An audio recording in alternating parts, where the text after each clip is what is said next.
ঐক্য চায়। আমি বিশ্বাস করি খুব দ্রুতই এই ঐক্য দৃশ্যমান হবে, একটা রূপরেখা তৈরি হবে।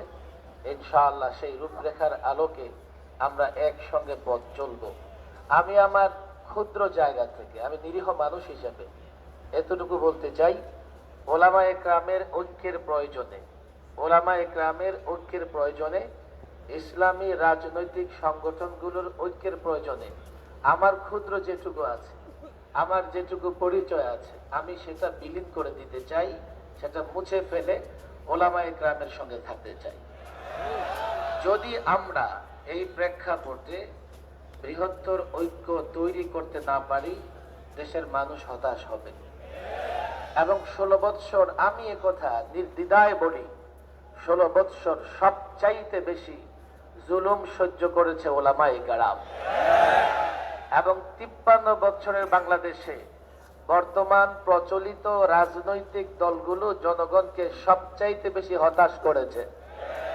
এই জন্য এখন সারা দেশেই তো যাই, মানুষ চায়, মানুষের একটা বড় আশা, ওলামায়ে কেরাম ঐক্যবদ্ধ হয়ে এই জাতিকে হকের দিশা হিসেবে হকের পথ দেখাবে।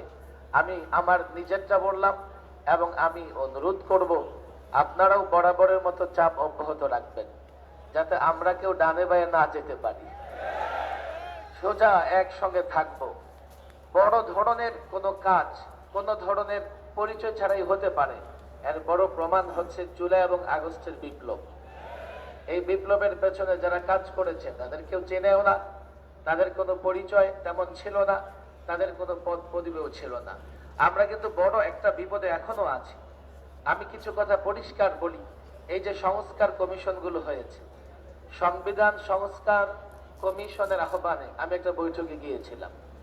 আমি সংবিধান নিয়ে আগে থেকে যেহেতু কাজ করছি, আমার প্রস্তাবনাগুলো ওলামাদের পক্ষ থেকে তুলে ধরেছি।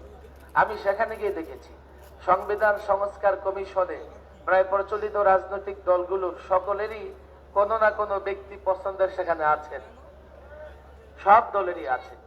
আমাদের কাউকে সরাসরি সেখানে আমি দেখি নাই সদস্য হিসেবে কাজ করতে। আমার মনে হয় বাকি কমিশনগুলো হয়তোবা তাই ওনারা করবেন, আমাদের ডেকে হয়তোবা তার বৈধতা নেবার চেষ্টা করবেন।